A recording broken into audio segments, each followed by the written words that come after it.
Bonjour à tous. Du coup, c'est super, on reprend en temps et en heure grâce au désistement de la communication qui était prévue de 14h à 14h30. Et donc, c'est mon plaisir d'accueillir ma chère collègue Claire Pillot-Loiseau.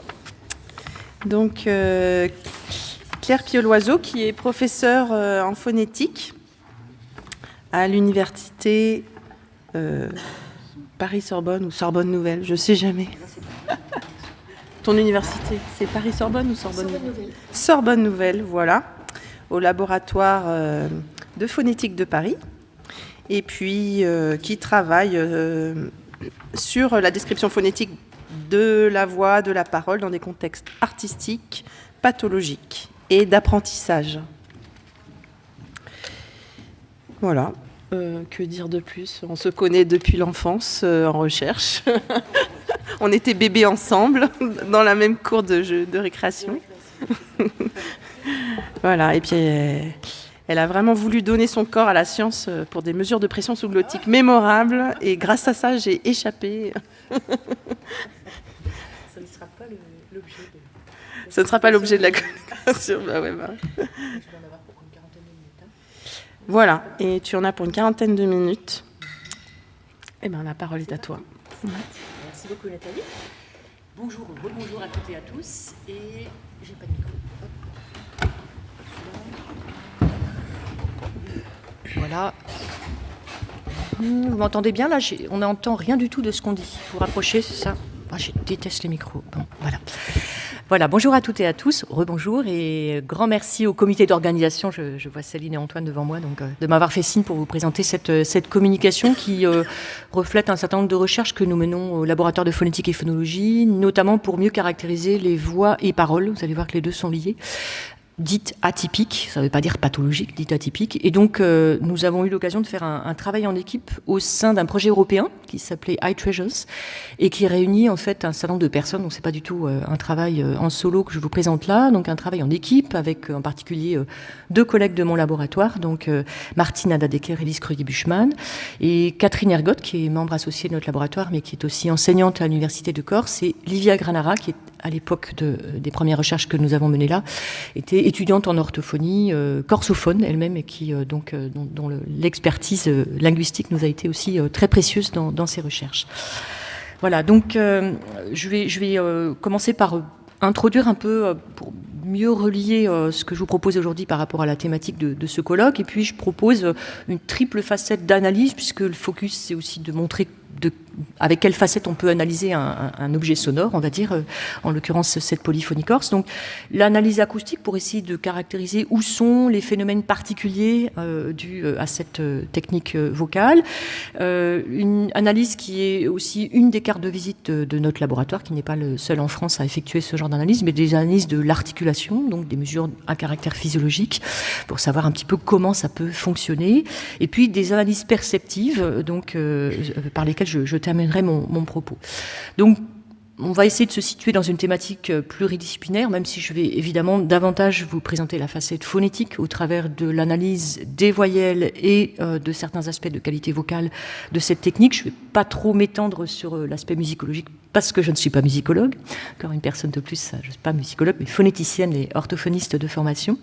Et je me risquerai à quelques pas, alors je qualifie certainement avec un abus de terminologie, un des aspects à l'occasion de l'analyse perceptive, des éléments relatifs à l'anthropologie, c'est sûrement pas le bon terme, parce que je ne suis pas anthropologue, pour essayer de contextualiser les modes d'émission de cette technique, et puis pour donner la parole aux personnes qui pratiquent aussi ce genre de polyphonie.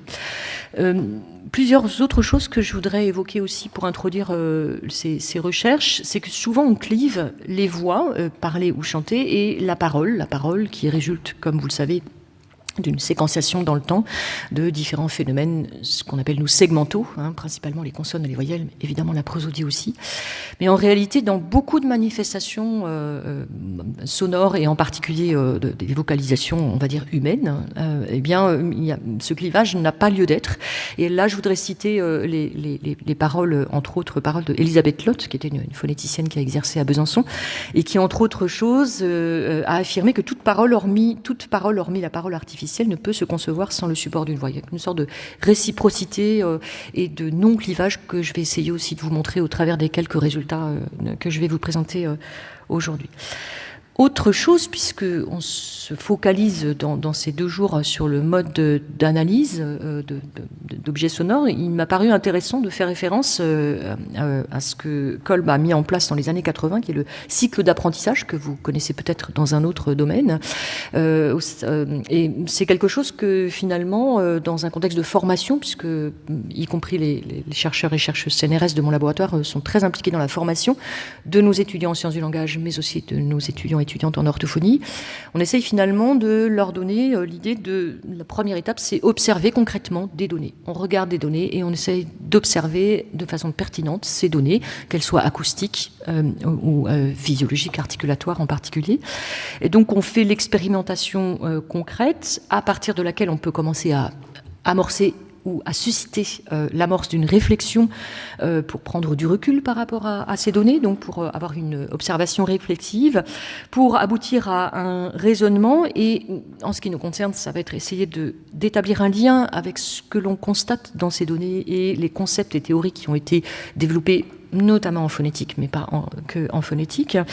Et puis ce qui nous intéresse tout particulièrement aussi par rapport à ça, c'est d'essayer d'établir des liens entre des analyses du signal sonore, qui se réfèrent à l'analyse acoustique, et puis la façon dont ça fonctionne, et la façon, peut-être la fonction aussi de ces caractéristiques sonores dans un contexte de perception, que ce soit auto-perception ou hétéroperception, c'est-à-dire la perception du phénomène sonore par d'autres personnes. Voilà. Donc l'objet d'étude qui nous intéresse aujourd'hui, c'est ce qu'on appelle le Cantun Pagiel. Là. Donc je vais citer les paroles de Catherine Ergotte, qui est donc une grande spécialiste de cette polyphonie corse, qui indique que le Cantun Pagiel là désigne à la fois un genre de chant polyphonique, une technique vocale et un contexte d'exécution. Donc il faut savoir en fait qu'il existe différents types de polyphonie corse et que le Cantun Pagiella est l'une d'entre elles. Donc c'est très codifié sur le plan de la versification. Il s'agit en général de strophes, de vers de 8 syllabes, qui peuvent être chantées en plein air, dans un contexte notamment profane, mais qui peut être chanté aussi à l'intérieur de bâtiments religieux, puisqu'il y a aussi une composante de musique religieuse. Et au départ, ces musiques sont chantées par des voix masculines, mais il y a de plus en plus de groupes de voix féminines qui pratiquent maintenant cette polyphonie. Et donc 3 voix, je vous donne la terminologie utilisée. Donc la première voix principale, comme son nom ne l'indique pas, c'est la segunda qui commence, qui initie le chant, et par phénomène de tuilage interviennent ensuite les 2 autres voix, bassu, la voix la plus grave, et terza, donc la voix la plus aiguë. Alors ces musiques peuvent être chantées en latin dans un contexte religieux, parfois en italien, parfois en sarde. La Sardaigne n'est pas très loin, mais aussi en langue corse, et quelques éléments relatifs aux caractéristiques, notamment phonétiques, de cette langue, qui est une langue romane, donc de l'ère italique, et qui possède un système vocalique qui varie selon les régions de la Corse, voire les villages de la Corse. Donc très important de dire qu'il y a une forte variabilité dans les voyelles qui coexistent dans la parole, mais aussi dans le chant. Et donc, par exemple, dans le sud, en position atone, c'est-à-dire en position non accentuée, on a les 3 voyelles cardinales, I, A, U. Dans le nord, I, E, U. Dans le centre-est, I, E, A, O, U. Ça, c'est des choses qui vont être intéressantes par rapport à ce qu'on dira de la perception tout à l'heure. Et en position accentuée, tonique, I, E, A, O, U. Et même au nord, une autre voyelle que l'on trouve, par exemple, en anglais américain. Des phénomènes aussi de nasalisation vocalique ont été observés dans ces productions linguistiques. Là, je ne parle pas spécialement du chant. Et une modification vocalique par accentuation, ce que je viens d'évoquer. Alors le canto in pagella, c'est quelque chose qui a fait partie des patrimoines dont on a essayé d'effectuer une capture au sens capturer, garder une trace, puisque le canto in pagella a été classé en 2009 par l'UNESCO, donc dans la série des patrimoines mondiaux immatériels. Donc c'était l'un des buts de ce projet européen iTreasures, c'est d'avoir une capture, une traçabilité de ce patrimoine-là. Donc comment a-t-on procédé ? Donc, je vais aborder un certain nombre d'éléments communs en fait à toute l'analyse de la méthodologie. Donc, les particularités de notre méthodologie, c'est d'avoir essayé de regrouper donc sur le terrain plusieurs séries de données synchronisées, donc ce qui déjà représentait en soi un défi méthodologique. Donc vous apercevez sur cette photo, en fait, là c'est les premières séances d'essai, puisque au final ça s'est pas tout à fait passé dans la même configuration, mais vous apercevez 2 des 3 chanteurs qui se mettent à chanter. Donc on connaît souvent ce genre de polyphonie, la position assez caractéristique de la main en écho pour que les personnes puissent mieux s'entendre et puissent mieux se voir, puisque la vision est extrêmement importante aussi dans la communication et dans cette performance musicale. Et puis vous les voyez coiffés d'un casque qui a été élaboré à l'occasion de ce projet européen iTreasures, donc un casque qui permet en fait différents types de captures. Donc on voit un petit peu le détail de ce casque en fait. On voit par exemple ici une caméra donc qui est placée en face des lèvres et qui donc est destinée à capter le mouvement des lèvres, donc une vidéo qui capte le mouvement des lèvres. Alors d'autres éléments dont je ne vais pas parler aujourd'hui, c'est aussi des petits capteurs au niveau du nez, un accéléromètre piézoélectrique en fait qui est destiné à capter les vibrations nasales. Donc ça c'est une analyse qu'on n'a pas encore approfondie. Nous avons un système d'électroglottographie dont tu as parlé Nathalie hier également, et puis nous avons aussi un microphone et également, là vous le voyez pas bien sur la vidéo, mais une petite sonde d'échographie, puisque en phonétique, nous sommes amenés à utiliser relativement fréquemment, y compris dans des contextes pédagogiques, des systèmes d'échographie ultrasons, si vous voulez, pour voir en temps réel la position de la langue pendant la parole, ce qui est assez intéressant, puisque par définition, c'est une partie invisible dans la parole.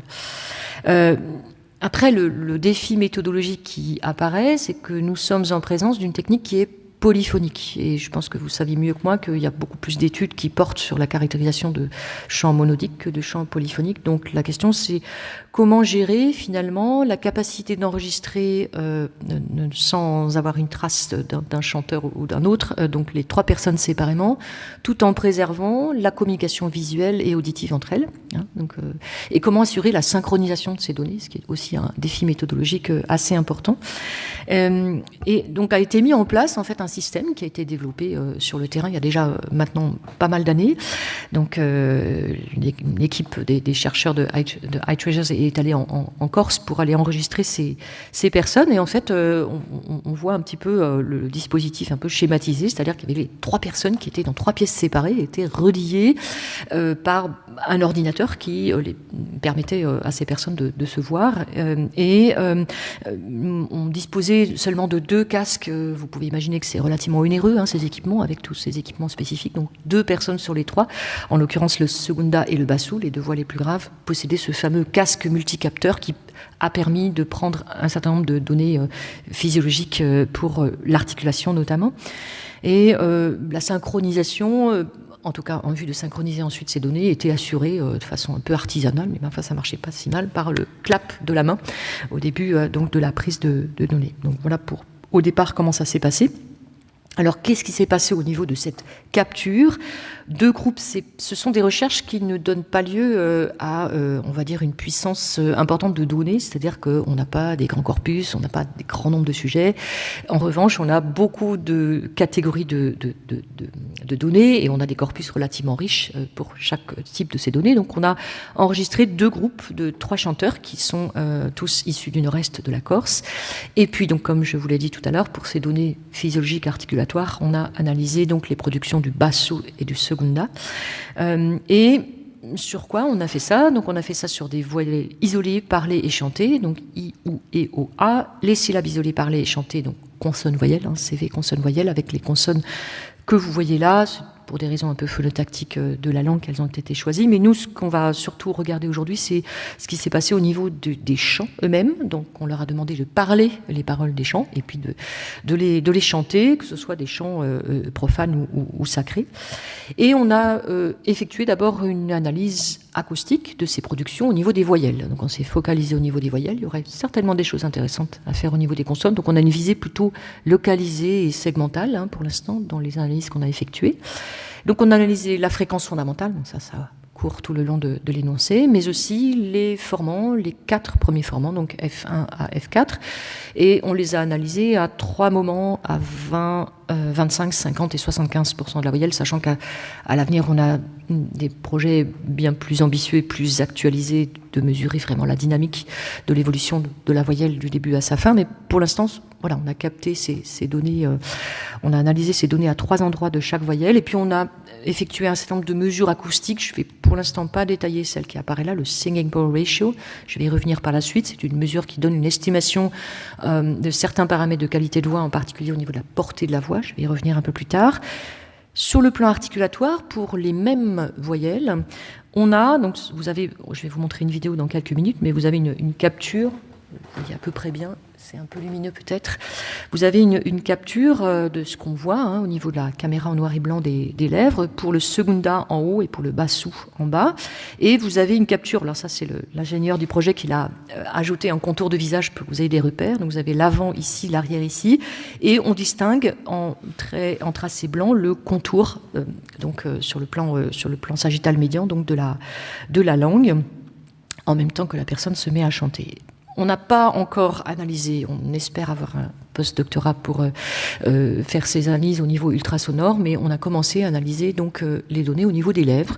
Et donc pour l'instant, on a analysé en fait, donc vous voyez la petite image en bas à droite, on a mis des capteurs donc au niveau de chacune des commissures labiales et au niveau du haut et du bas des lèvres à l'intérieur pour essayer d'avoir une estimation pareil à 25, 50 et 75% de chaque voyelle, donc en 3 points, de l'ouverture interne et de l'étirement interne, c'est-à-dire à l'intérieur au niveau des lèvres.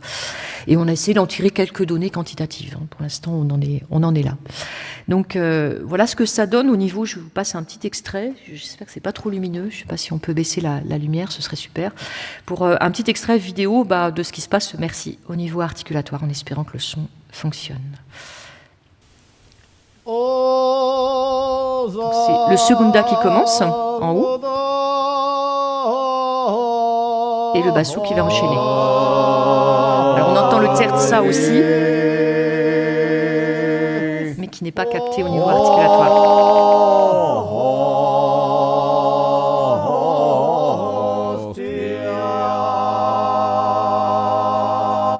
Voilà, et on a aussi la même chose au niveau acoustique. Là, c'est juste un suivi en fait en temps réel de la courbe de fréquence fondamentale. Je ne vais pas du tout vous présenter ça, mais il y a une étude qu'on pourrait approfondir, qu'on a juste approchée sur le type d'ornementation qui sont utilisés. Vous avez entendu que c'est assez orné.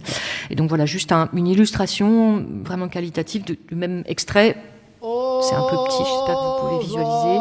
Segunda qui commence en rouge et le basso et terza qui vont enchaîner respectivement en bleu et en vert.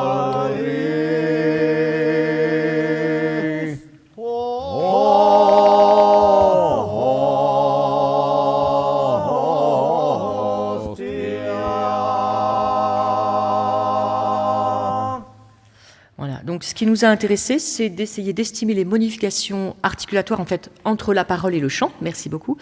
Et notamment, on a regardé un certain type de voyelles, les voyelles qui sont plutôt postérieures, pour lesquelles la position de la langue est plutôt postérieure. On comprendra mieux après, puisque on verra qu'elles font l'objet de modifications assez particulières. Donc, concernant donc ce qu'on a essayé de montrer au niveau de l'analyse acoustique, on s'est d'abord intéressé à la parole, c'est-à-dire est-ce qu'il y a des modifications de voyelles particulières, puisque les chanteurs en parlent eux-mêmes, est-ce qu'il y a des modifications particulières quand la personne se met à chanter par rapport à ce qu'elle fait quand elle est en train de parler. Donc on a regardé, je vous l'ai dit tout à l'heure, au niveau acoustique, les différents formants des voyelles, à commencer par les 2 premiers formants, F1, F2, dont on dit de façon assez classique en phonétique que le premier formant, F1, est relié à l'aperture de la mâchoire. Donc plus la valeur du premier formant est élevée, plus la voyelle va être ouverte. Et le deuxième formant, donc principalement relié à la position de la langue, donc qui est relié à l'axe antérieur-postérieur, et plus la valeur du deuxième formant est élevée, plus la voyelle va être antérieure. En réalité, il faut tenir compte aussi d'autres phénomènes, mais principalement de cet aspect-là. Donc vous avez une représentation ici qui vous montre, on retrouve finalement le fameux triangle vocalique. Vous avez une série, je ne sais pas trop comment ça se voit là, une série en bleu. Donc vous avez les valeurs moyennes qui sont au niveau des symboles phonétiques, les voyelles en bleu étant les voyelles parlées et les voyelles en rouge étant les voyelles chantées pour la voix la plus grave. Je vais vous passer les exemples dans quelques secondes. Et les ellipses que vous voyez autour correspondent à la variabilité de ces productions de ces voyelles, puisqu'évidemment, ces voyelles ont été... on a analysé les formants de ces voyelles dans plusieurs contextes phonétiques, donc forcément, ce n'est pas toujours les mêmes valeurs. On n'a pas contrôlé complètement ces contextes, puisqu'on a choisi un corpus basé sur le matériel musical, c'est-à-dire sur les chants. Donc juste rapidement, un petit passage pour vous donner une idée de parler et chanter. C'est la voix la plus grave.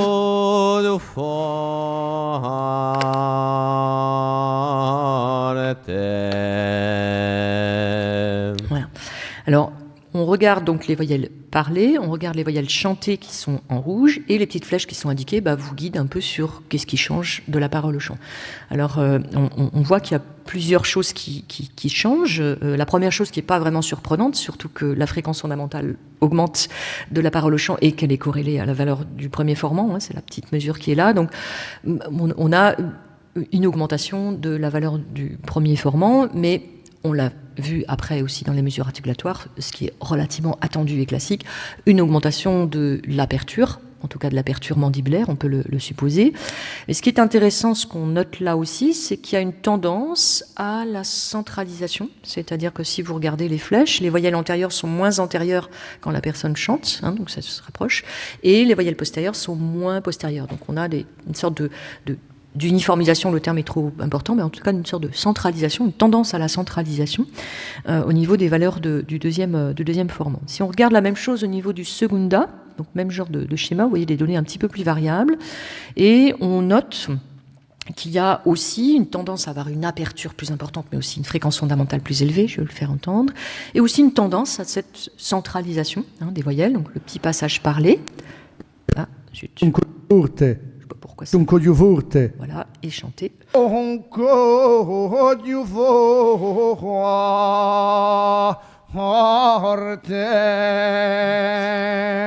entendez qu'au sein même d'une même voyelle, il peut y avoir des changements de timbre. Donc ça, c'est une chose qu'il faut qu'on affine aussi dans nos études à venir. Des phénomènes relativement semblables.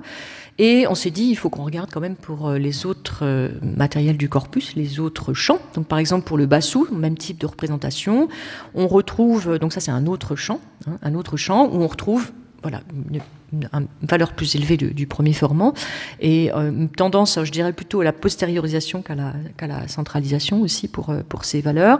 Ce qui ne se retrouve pas tellement pour les voyelles isolées, on ne voit pas beaucoup de modifications, et qui semble se retrouver pour le secunda, donc on a effectivement une tendance à des valeurs de premier formant plus élevées, puis cette de centralisation.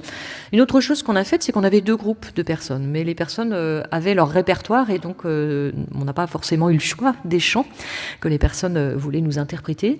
Et il y a eu un seul chant qui était commun aux deux groupes. Donc on a regardé pour la voix de bassou, en fait, pour le même chant, qu'est-ce que ça donnait pour le bassou du premier groupe et le bassou du deuxième groupe.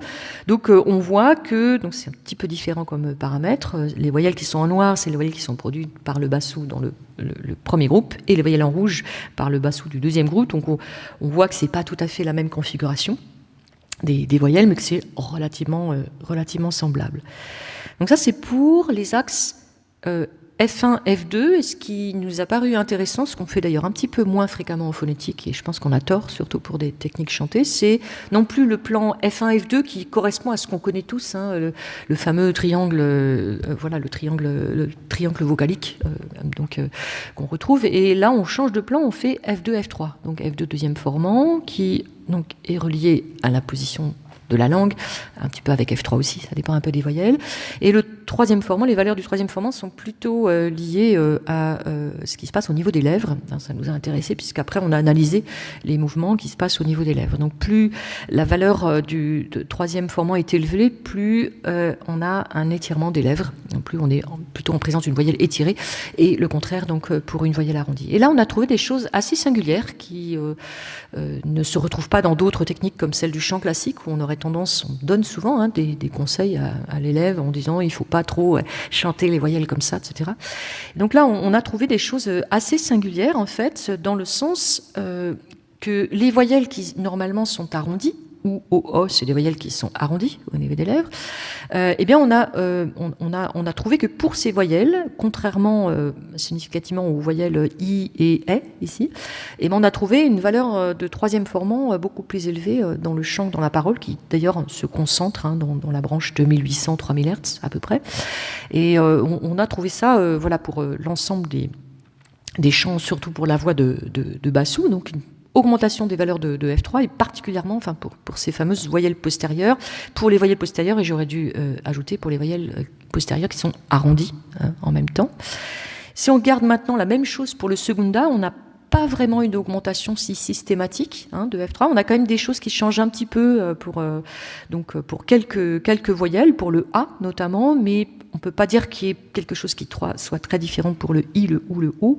Et on n'a pas le même phénomène qui se produit pour le E et le E. Donc on a un phénomène un petit peu singulier qui se produit surtout pour la voix de bassou. Et on garde pareil pour les autres chants, toujours sur le plan strictement acoustique, donc le plan F2, F3, on regarde ce qui vient de s'entourer en vert. Ici, on a voilà, les voyelles en rouge chantées qui vont plus vers la gauche, donc avec une augmentation des valeurs de F3, ce qui se caractérise pour l'ensemble des productions. Et ça, c'est juste je repasse là, ce que j'ai repassé en vert, ça montre une tendance analogue. C'est le même paradigme, enfin même type de comparaison que tout à l'heure. C'est le même chant pour le bassou d'un groupe comparé au bassou de l'autre groupe qui chante le même chant. Et donc on a des rapports F2, F3 qui semblent relativement voisins, donc une relative consistance de ce phénomène, en tout cas pour les deux sujets.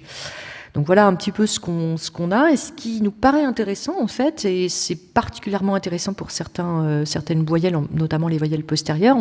Il semble, c'est assez visible par exemple ici pour le bassou, pour ce chant-là, on a pas mal de concentration en fait des valeurs du troisième formant dans cette zone d'énergie dont beaucoup d'entre vous, je pense, connaissent l'importance perceptive. Vous savez que l'oreille a une sensibilité maximale aux alentours des 3000 Hz et que c'est probablement pas pour rien que parmi d'autres phénomènes, il y a le fameux phénomène du formant du chanteur. On en a entendu parler, je crois, hier, qui permet déjà au chanteur lyrique de porter sa voix par-dessus un orchestre avec une sorte d'illusion perceptive, en trichant sur le timbre, en amplifiant des harmoniques dans la zone de sensibilité maximale de l'oreille. Ça fait pas mal d'années qu'on connaît ce phénomène. Et alors là, cette convergence d'énergie nous a intéressés. On s'est dit, tiens, il y a un phénomène articulatoire qui semble changer, pas vraiment dans le sens du chant lyrique, donc plutôt dans le sens d'une augmentation des valeurs de F3 qui se retrouvent à peu près dans cette zone. Donc on s'est dit, tiens, on va regarder ce qui se passe sur l'ensemble des énoncés parlés et chantés. Donc là, vous avez un exemple pour le bassou à gauche, parlé en bleu et chanté en rouge, et pour le secunda, donc à droite. Et on a fait ce qu'on appelle le Long Term Array Spectrum. Je pense que vous connaissez ça, le spectre moyen et à long terme, donc qui permettre d'avoir une idée très globale sur des échantillons ça peut être 40 secondes, 1 minute, 2 minutes, de la répartition d'énergie, tout confondu. Alors ces spectres moyens et à long terme n'ont considéré que les segments voisés. Je ne prends pas le détail de ça, mais n'ont considéré que les segments voisés des productions. Et ce qu'on peut voir, c'est qu'il semble qu'entre la parole et le chant, il y a une zone d'énergie où il y a plus de différence que pour les autres zones d'énergie. En gros, les zones comprises entre 3000 et 7000, ou un peu plus, ça dépend un petit peu de chaque chanteur. Et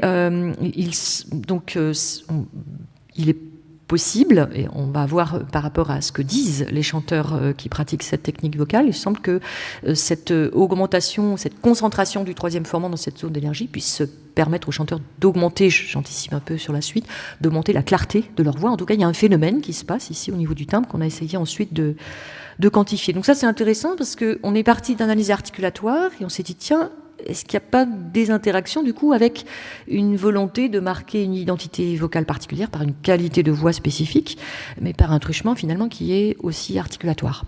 Donc, on a un peu approfondi et on a essayé de quantifier ça. Et pour ce faire, on a utilisé une mesure dont j'ai juste donné le nom tout à l'heure, qui s'appelle le Singing Power Ratio, donc SPR, Singing Power Ratio, donc ça date des années 90, qui consiste à partir des FFT, des spectres, en fait, à mesurer des différences, en fait, la différence entre l'amplitude de l'harmonique le plus élevé dans la zone située entre 2000 et 4000 Hz, et l'amplitude de l'harmonique située entre 0 et 2000 Hz. Et en fait, plus cette différence s'approche de 0, puisqu'on fait 1 moins 0, plus cette différence est amoindrie, plus la proportion d'énergie dans cette zone 2000-4000 est importante par rapport à ce qui se passe dans les plus basses fréquences. Donc ça a été étudié pour le chant lyrique, par Omori et ses collègues notamment, puis il y a plein d'autres personnes qui ont étudié ce phénomène, et nous on s'est dit, tiens, on va le mesurer pour chacune des voyelles, donc sur les spectres instantanés de chacune des voyelles, et donc on a regardé ça pour le I, E, A, O, O, U, parler et chanter, chez le bassou et chez le segunda. Donc vous avez, je les ai reliés juste pour voir les tendances, et vous avez les petits losanges en vide qui signifient les occurrences parlées, et en rouge, donc en chanté, avec des choses relativement variables, comme vous voyez dans les barres d'erreur. Mais ce qui est intéressant, par exemple, chez le bassou, on arrive à des valeurs presque systématiquement, pas tout à fait pour toutes les voyelles, mais qui s'uniformisent à peu près à des valeurs qui sont moins négatives, toutefois en dessous des valeurs obtenues par Omori, mais Omori et le collègue, ils avaient fait des mesures chez les chanteurs lyriques aussi.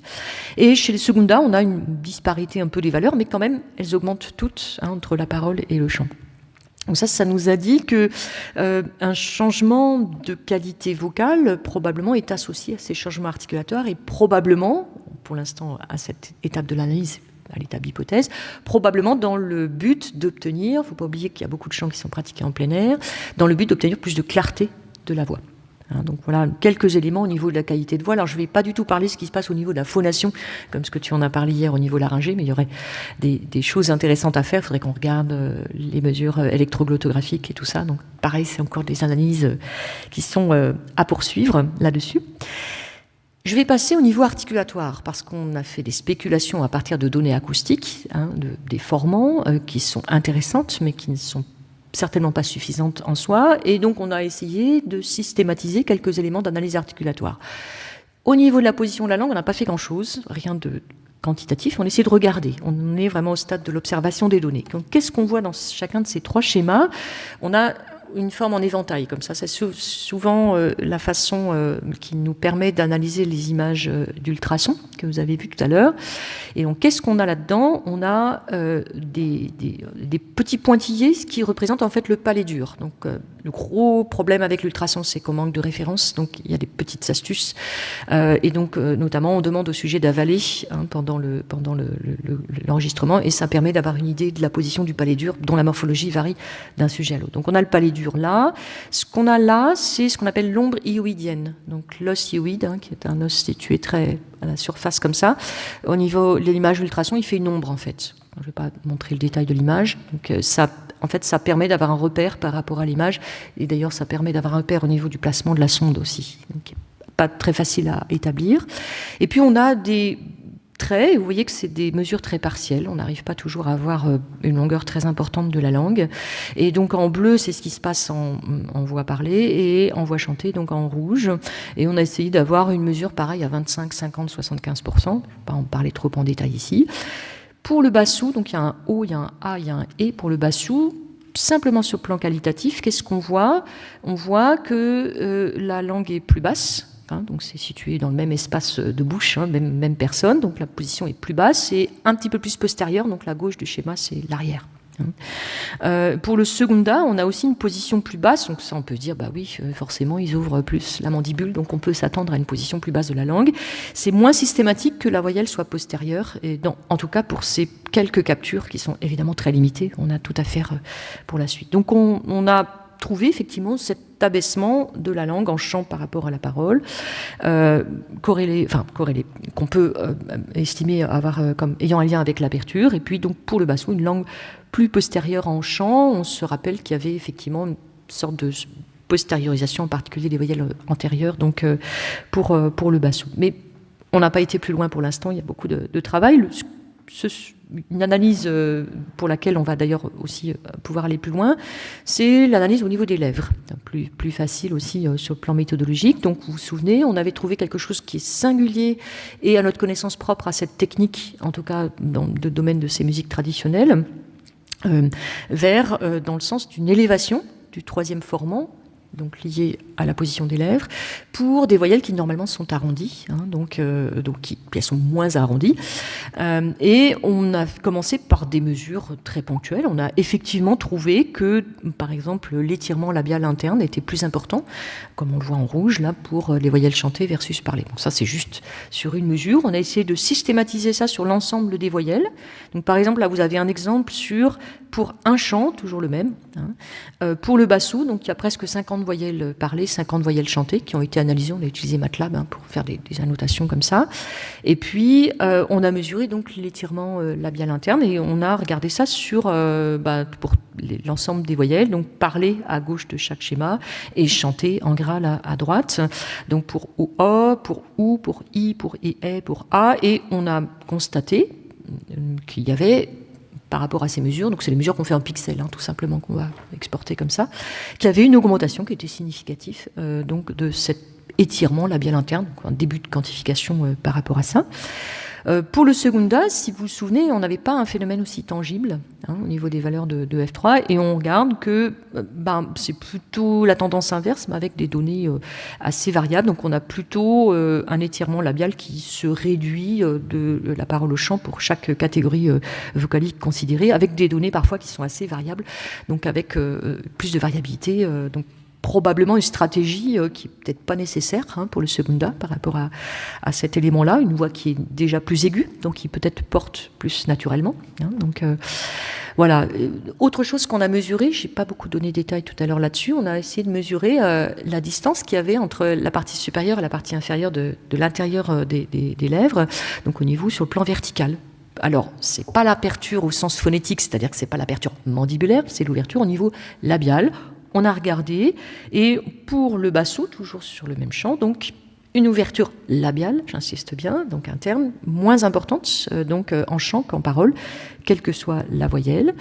Pour le secunda, donc des stratégies différentes, donc toujours à partir d'une soixantaine de voyelles. Donc le secunda, il a plus de voyelles que le basso, puisque le secunda, il chante tout le chant. Le basso, il chante une partie de ce chant. Donc là, au contraire, une augmentation de l'ouverture labiale interne de la parole au chant. Donc des stratégies qui semblent être différentes d'un sujet à l'autre. Alors l'avenir, on est en cours de ces analyses et on va essayer aussi de mesurer la surface à partir du traitement de ces images labiales pour voir si on a des données aussi intéressantes par rapport à ça. On en est pour l'instant là. Alors, c'est bien de connaître ces caractéristiques qu'on peut considérer comme atypiques, en tout cas assez différentes d'une parole typique. Mais on peut se poser la question de, oui, mais ça sert à quoi ? C'est pourquoi ? Et quelle est la parole des sujets qui pratiquent ça par rapport à ça ? Donc là, la perception nous paraît intéressante par rapport à ça. Et donc, on a cherché à regarder comment étaient perçues les fameuses voyelles postérieures du basso, là, donc celles pour lesquelles on a observé des phénomènes un peu particulier. Donc on a essayé d'observer quelle était cette perception pour ces voyelles en fonction du profil des auditeurs. On va voir qu'on a fait écouter ces voyelles à des auditeurs de différentes régions, je vais y revenir, du type de perception, c'est-à-dire perception auditive, mais qu'est-ce qu'ils ressentent, qu'est-ce que ces personnes disent de ce qu'elles entendent, et aussi de ce qu'elles produisent, puisque certains de ces auditeurs étaient aussi des praticiens, des chanteurs, avec pour hypothèse que les auditeurs chanteurs et ceux de même origine régionale que le chanteur ayant produit les stimuli, à savoir le basso que vous avez entendu tout à l'heure, identifient les voyelles mieux, en tout cas comme attendu, selon les mieux, c'est pas forcément correct de dire ça, identifient comme plus proches des voyelles cibles les voyelles par rapport aux auditeurs non chanteurs et par rapport aux auditeurs de régions différentes. Et qu'il pouvait y avoir des différences de perception auditive liées à la personne dans son ressenti. Donc c'est là qu'on essaie de raccrocher ces analyses instrumentales à ce qui se passe au niveau de ce que ressent l'individu. C'est ça qui nous a intéressés. Donc qu'est-ce qu'on a fait? C'est le même basso qu'on a pris, et on a pris ce chant-là. Alors voilà, les paroles du chant. Donc en gras, c'est les paroles qui chantent, parce que c'est le segunda qui chante tout, et le basso, il va souvent chanter après. Un petit aperçu, parler. Se voi eloge prendeti, potreste sanare le mie ferite. Ça saute un peu, mais c'est pas grave. Alors le bassou seul, et puis après je vous passerai les 3 voix quand même pour que vous ayez une idée de ce que ça donne. Donc la même chose chantée par le bassou. Loge li prende, potreste sanare. Les 2 dernières lignes en fait. Le mie ferite. Et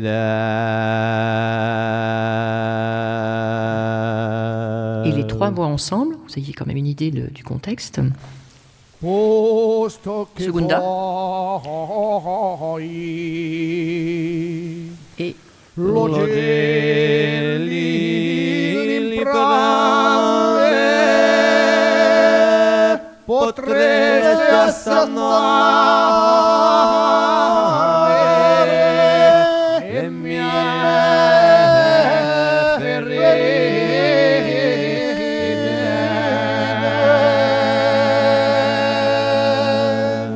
donc à partir de ces échantillons-là, qu'est-ce qu'on a fait? On a fait écouter les voyelles qu'on a extraites, en fait.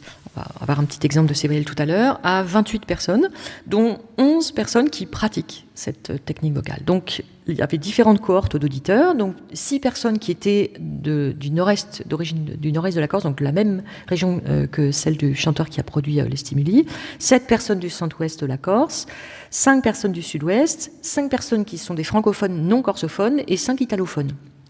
On a exclu les personnes qui avaient des soucis sensoriels éventuellement, etc.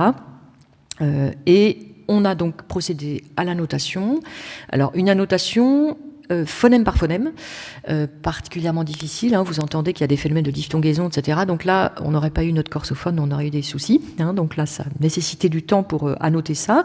Et donc on a sélectionné et extrait le ou, o, o. C'était les voyelles qui nous intéressaient pour savoir un petit peu il me reste 5 minutes, je pense que ça va aller. On a extrait les voyelles parlées, les voyelles chantées, et après, les personnes donc ont passé un test de perception sous Pratt. Donc elles avaient ce genre d'interface devant elles, et il y avait l'écriture orthographique, c'était pas censé savoir la phonétique, et on leur disait quelles voyelles avez-vous entendues, sachant qu'on leur passait ces voyelles-là, mais elles pouvaient cliquer n'importe où. Elles pouvaient écouter une fois à nouveau. Il y avait même les voyelles nasales qui étaient intervenues, et donc ça nous a permis de faire ce qu'on appelle les matrices de confusion. Je ne sais pas si vous êtes familière avec ça, c'est-à-dire qu'on met dans un tableau en fait la voyelle qui est effectivement produite, donc c'était juste ou, o, o, et dans la ligne, c'est toutes les voyelles qui ont été entendues. Par exemple, ici, on peut lire que 72,9 des ou produits ont été perçus effectivement comme un ou. Mais il y a 12,6% des ou produits qui ont été perçus comme un o, par exemple. Donc ça, c'était la première tâche qu'on a demandé aux auditeurs. Et la deuxième tâche, on leur a dit, à votre avis, est-ce que c'est vraiment un ou bien prononcé, ou moyennement bien prononcé, ou pas très bien? Voilà. Donc, alors en fait, c'est pas tout à fait correct ce que j'ai marqué. C'est plutôt si la personne est sûre en fait de sa perception. Voilà. Je vous donne un petit exemple des voyelles parlées. Parfois très bref. Voilà, et parfois pas très stable. Et alors, vous voyez tout de suite un biais, c'est que la durée n'est pas la même, donc la perception, elle va pas être la même aussi, mais vous allez voir que la perception chantée n'est pas la même que la perception parlée, on était dépendant évidemment du rythme. Voilà. Et on a aussi mené une enquête, dont je ne vais pas dévoiler tous les éléments parce que j'en ai pas le temps, mais on s'est dit, tiens, on va leur demander aux auditeurs qui pratiquent le chant, il y en avait 11, qu'est-ce qu'ils pensent de l'importance de l'intelligibilité dans cette technique. Donc, notamment. Donc, voilà les matrices de confusion. Donc, vous voyez que finalement, par exemple, pour les ou, parlé, il n'y a que un peu plus de la moitié des personnes qui ont dit « ouais, j'entends un ou ». Alors évidemment, il y a un biais, hein, vous l'avez entendu, c'est une voyelle très courte, donc ça c'est sûr que c'est une influence aussi de ça. Mais ce qui est quand même intéressant, c'est qu'à chaque fois, que ce soit pour le ou, le o, le o, c'est perçu comme des voyelles plus ouvertes en fait. Et c'est encore pire pour les voyelles chantées, qui sont pourtant plus longues, mais moins stables, vous l'entendez au niveau du timbre, et elles ont été vraiment perçues comme des voyelles plus ouvertes, hein. Donc le taux d'identification, là j'ai oublié de vous dire qu'on a pondéré le taux d'identification, c'est-à-dire que on a compté le nombre de fois où la personne percevait telle ou telle voyelle, et on l'a pondéré, je ne rentre pas dans le détail, en fonction en fait de savoir si la personne jugeait que c'était bien prononcé, moyennement bien prononcé, etc. Voilà, c'est ça que j'appelle pondéré. En fait, les deux taux étaient très semblables, hein, dans les deux cas. Donc ces taux d'identification pondérés étaient plus conformes, et encore, aux voyelles attendues en parole qu'en chant, mais de toute manière, dans tous les cas, tendance à les identifier comme plus ouvertes et antérieures arrondies, plus ouvertes, ça correspond à ce qu'on a vu tout à l'heure, hein, dans l'analyse acoustique. Mais pour le chant, c'est encore une tendance à les percevoir comme des segments encore plus ouverts, voire des voyelles nasales, alors qu'on se rappelle qu'il y a aussi des phénomènes de nasalisation vocalique, hein, qui peuvent se produire. Là, je passe parce que je l'ai dit. Et juste, ce qui est intéressant, c'est comment les personnes qui chantent ont perçu les voyelles par rapport aux personnes qui ne pratiquent pas cette technique, qui ont aussi passé ces petits tests d'écoute. Donc ces taux d'identification pondérés, en bleu pour les non-chanteurs et en vert en orange pour les chanteurs, en fonction de la voyelle chantée et de la voyelle parlée. En fait, quelle que soit leur région d'origine, les chanteurs identifient de façon plus conforme aux voyelles attendues et avec plus de certitude les voyelles parlées chantées, bon, excepté le O chanté. Donc ça, c'est intéressant parce qu'il y a quand même une influence. Alors, on peut s'y attendre, mais c'est intéressant de le montrer. Une influence aussi du profil des auditeurs avec des attentes d'écoute, des habitudes d'écoute qui interviennent dans ces résultats. Puis une autre chose qui nous a paru intéressante, c'est la région d'origine. Vous vous souvenez, on avait différentes cohortes d'auditeurs, de la Corse du Nord-Est, de la Corse du Centre-Ouest, les francophones, les italophones, la Corse du Sud-Ouest. Donc le chanteur qui a produit les stimuli était de cette origine-là. Oui, vous voyez ma souris. Et en fait, là, on a juste, je présente les résultats toutes voyelles confondues, mais les taux de conformité, les taux d'identification, toujours pondérés ici, étaient significativement plus élevés en fait pour les auditeurs de même origine régionale que le chanteur qui a produit les stimuli. Donc ça nous paraissait intéressant. Et puis, intéressant aussi, je suis désolée Nathalie, je vais déborder de quelques minutes, mais je pense que c'est capital de ne pas se contenter d'analyses instrumentales sans les relier justement à ce que les individus pensent et disent. On avait parmi un certain nombre de questions posé la question suivante: si vous notez des déformations phonétiques en canto in pagella, CIP, est-ce qu'elles entravent l'intelligibilité? Donc vous voyez qu'il y a 80% de non. C'est en fait, parmi les personnes qui ont répondu, les personnes disent « Ok, il y a des déformations vocaliques qui entraînent une perte d'intelligibilité ».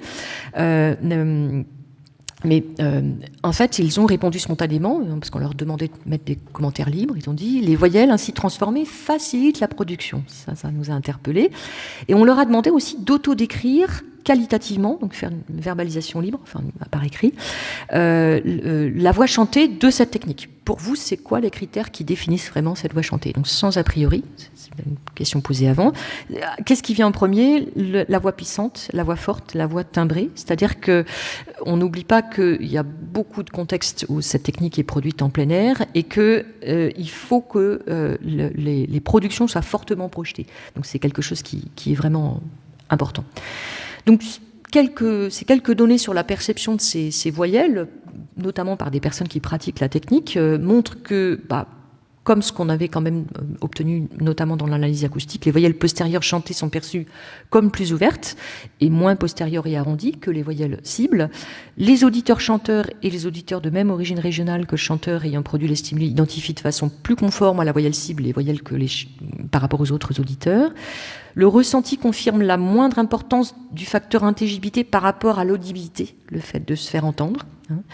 Et aussi, ce qui est intéressant, c'est que, là je cite vraiment Catherine Ergotte, qui a vraiment beaucoup travaillé sur ce plan, au sein même d'une même aire polyphonique, un certain nombre de traditions vocales sont très localisées et affichent leur singularité. Là je fais écho à ce qu'on a entendu ce matin, je crois, sur le personnage vocal, l'identité vocale. Enfin, je crois qu'on peut vraiment parler de cet aspect.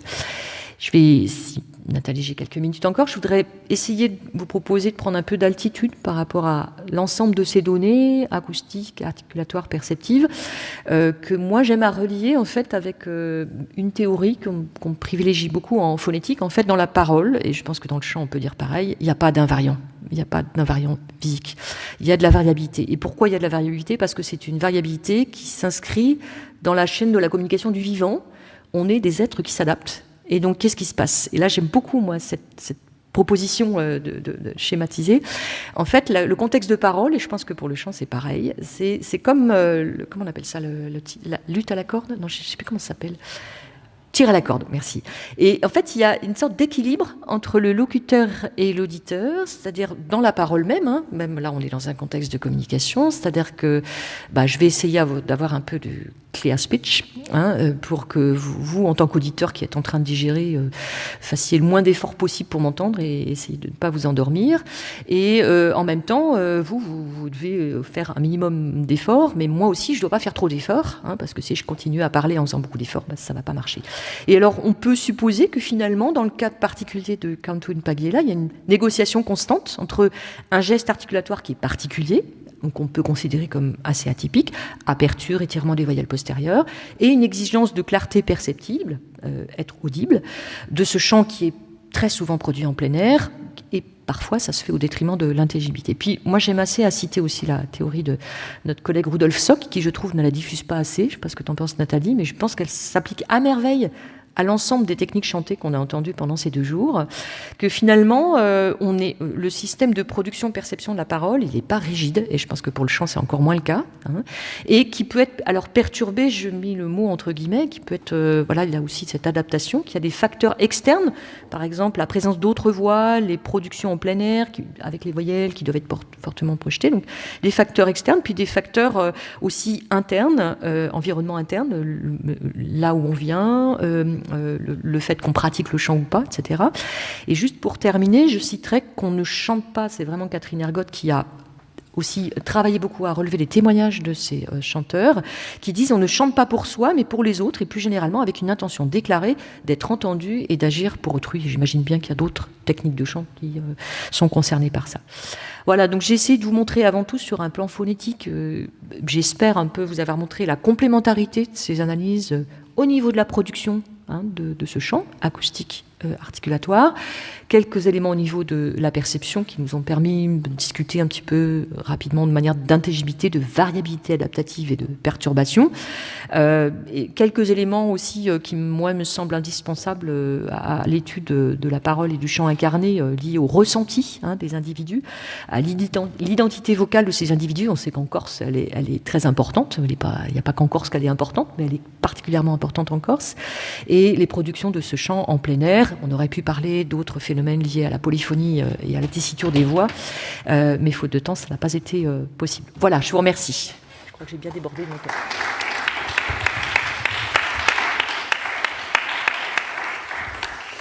Merci Claire pour ce voyage passionnant. Oh, tu as débordé de quelques minutes, 5 minutes, même pas. Donc, ça nous laisse du temps pour les questions, pour les échanges. Donc, j'invite ceux qui souhaitent poser une question.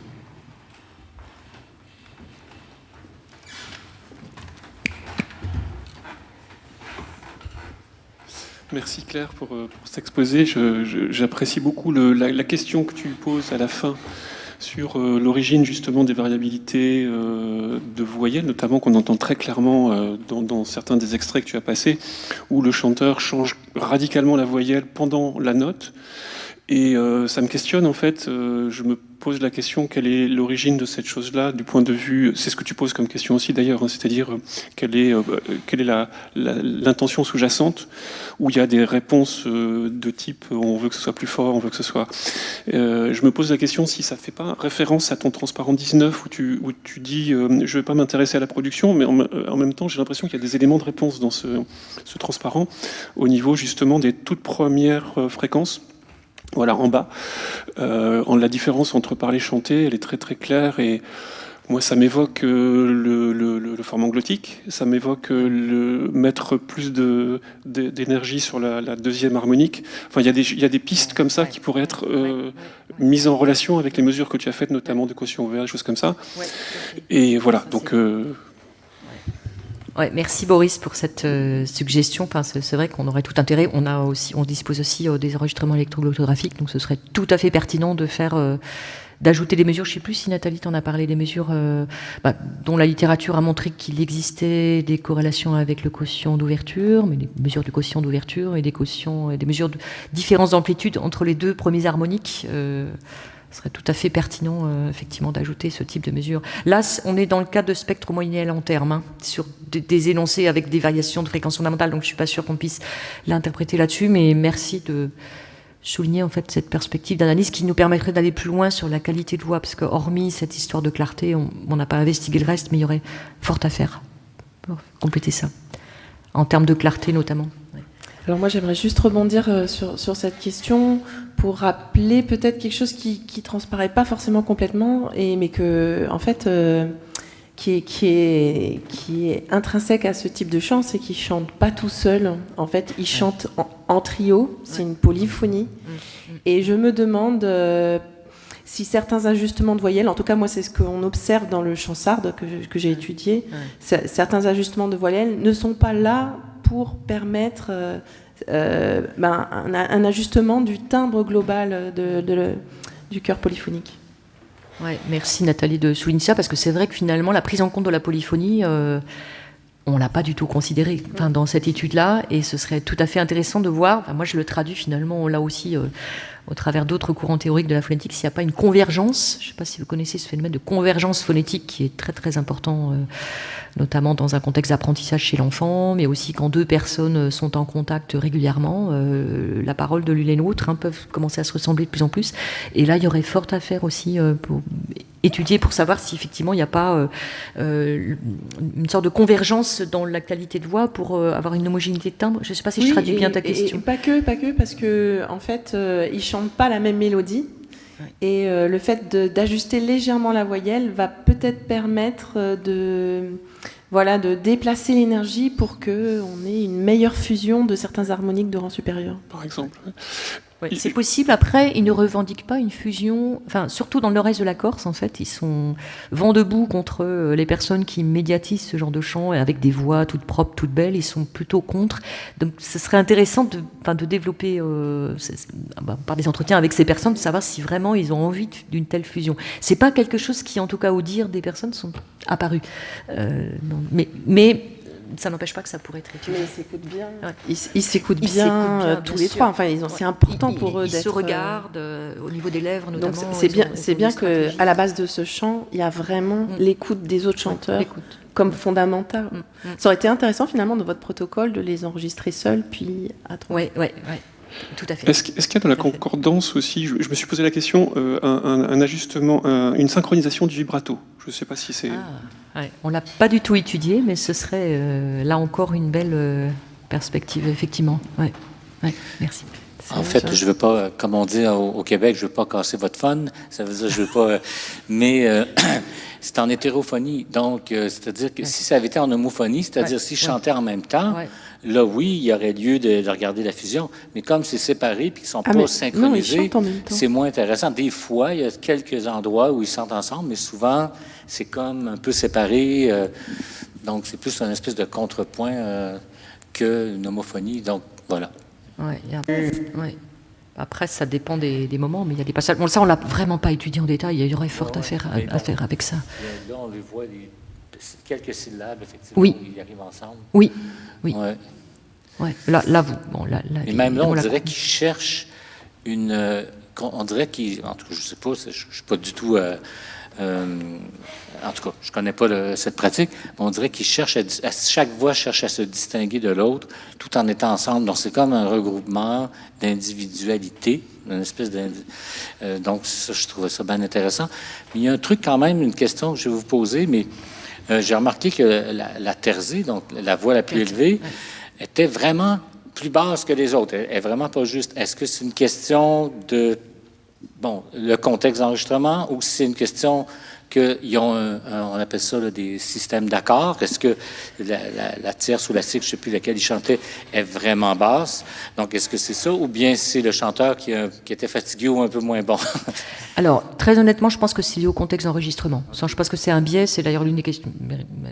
C'est pour ça que je ne vous présente pas aussi des détails, non seulement parce qu'on n'a pas les données aussi articulatoires pour faute de limitation de l'équipement, mais probablement là, la capture n'a pas été vraiment satisfaisante et effectivement, on sent qu'il est un petit peu en retrait, quoi. Est-ce qu'ils se sont plaints de quelque chose? Est-ce qu'ils l'ont remarqué? Pas à ma connaissance, non. Mais c'est intéressant, oui, effectivement. Oui, je t'en prie. Pour continuer sur cette lancée de la remarque de Serge, moi, intuitivement, en tant que musicologue, absolument pas ethnomusicologue et complètement inculte de ce répertoire, donc je vais probablement dire absolument n'importe quoi du point de vue des insiders, mais la question qui m'est venue automatiquement en voyant ces transformations assez radicales quand même des voyelles du bassou comparé au segunda, sachant que c'est une voix secondaire et que c'est la voix de basse, s'il n'y avait pas en fait une recherche d'instrumentalisation de la voix. C'est-à-dire que en tant que bassou, je suis moins chanteur qu'instrument à devoir poser une voix de basse. Et donc, on s'en fiche de la compréhensibilité de mon texte. De toute façon, le texte, c'est le secunda qui le fait passer. Et si ce phénomène, il venait pas potentiellement de là. Ce qui rentre aussi avec la remarque de Serge sur le caractère hétérophonique et la séparation des voix, c'est que si on a des timbres plus séparés, ben justement, on va éviter ce phénomène de fusion. Si les timbres sont plus distincts, potentiellement. Oui, ça me paraît très intéressant, effectivement. Alors, après, ce serait vraiment un approfondissement de la discussion dans les entretiens à développer avec les personnes elles-mêmes. En tout cas, pour ce qu'on a pu échanger avec ces personnes, c'est pour ça que je rebondissais tout à l'heure à ce que tu disais, on est vraiment aux antipodes de ce qui peut se passer dans un répertoire de 1 par voix classique et tout ça. Ils sont quand même dans une perspective d'identité vocale. Hein. Donc, je sais pas si... Voilà, on est vraiment dans une posture de je me mets comme un instrument qui pose les bases. Là, on n'a pas forcément. C'est moi qui le formule comme ça. Ouais. C'est-à-dire qu'il y a une volonté de j'ai un certain rôle à jouer dans l'ensemble et donc je vais m'adapter pour rentrer dans ce rôle. Le terme d'instrument est probablement pas adapté. En tout cas, l'intelligibilité est moins privilégiée parce que je ne suis pas la voix principale. C'est ça, en fait. Ouais. Vous avez une ou un ethnomusicologue dans votre projet? Catherine Ergot, elle a une formation en fait d'ethnomusicologie, effectivement, mais c'est vrai qu'on n'a pas exploité en fait tout ce qu'elle a demandé à ses chanteurs et je pense que c'est aussi un approfondissement qu'il faut qu'on fasse par rapport à ça. C'est très intéressant. Vous creusiez en plus parce que là, vous avez énormément de matière en termes de caractérisation du matériau, mais pour son interprétation, je pense qu'il faudrait tourner un peu plus aussi vers la question du langage musical dont on a parlé comme élément supplémentaire. C'était pas la prétention de cette présentation, mais tout à fait. Ouais. Concernant la voix du bassou, est-ce que vous avez observé la technique qu'on peut voir chez les chanteurs sardes de doublement de période ou pas du tout? Il me semble que non, hein, dans ce qu'on a fait. Après, toujours pareil, on n'a pas approfondi ça, mais je pense pas. Oui. Est-ce qu'il y a encore une question? Parce que moi j'en ai plein. Et en fait, je me questionnais. Tu parles beaucoup de l'ouverture labiale pour expliquer un petit peu la montée formantique. Et qu'en est-il du mouvement du larynx dans cela? Ouais, excellente question. Moi, c'est pas quelque chose qu'on a du tout considéré dans l'analyse, mais ce serait vraiment une chose à investiguer là-dessus, quoi. Et en les observant un petit peu dans leur pratique chantée. Alors très honnêtement, c'est dommage, vous avez que les lèvres. Ouais, mais tout à fait. Ça c'est le défaut de phonéticien, si tu veux. Pas assez de larynx. Voilà, c'est ça. Oui. Non, mais tout à fait. Enfin bon, on a quand même l'électroglottographie. Après, on n'avait pas le dispositif qui permet vraiment d'évaluer de façon correcte la hauteur du larynx. Donc je pense qu'on va pas arriver à avoir des compléments. Dans l'observation, moi, j'ai pas remarqué de stratégie comme on peut la remarquer pour les chanteurs lyriques d'abaissement du larynx ou des choses comme ça. Hein. Vraiment. Ou d'élévation plutôt dans ce cas-là. Plutôt d'élévation, mais voilà, c'est pas quelque chose qu'on a observé de façon systématique. Est-ce qu'il y a encore une question? Moi, franchement, ce qui m'a interpellée, c'est votre test perceptif où vous leur demandez de reconnaître des voyelles. Ouais.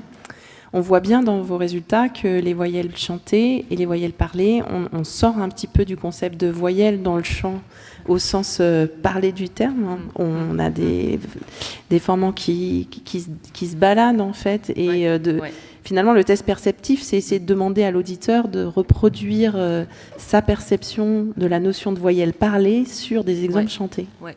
C'est-à-dire qu'on a comparé des choses qui ne sont pas forcément comparables, je suis d'accord. Déjà, vous avez entendu un biais quand même assez considérable, c'est le biais lié à la longueur, donc le traitement perceptif, il ne va pas être le même. Et en plus, et ça c'est un phénomène assez fréquent par rapport à la langue corse, et aussi dans cette technique, cette sorte de diphtongaison et de variation dynamique. Donc c'est une comparaison tout à fait... On a demandé de faire des catégories pour des segments qui ne sont pas forcément catégorisables de cette façon-là. Moi je me questionne vraiment sur les voyelles dans le chant. En fait. La notion de voyelle dans le chant, elle est quand même assez floue, à mon sens. Parce que justement, c'est une note qui est chantée, tenue. C'est exact. Merci pour toutes ces Eh bien, on a respecté notre temps, il me semble, et donc on va pouvoir conclure en remerciant encore Claire.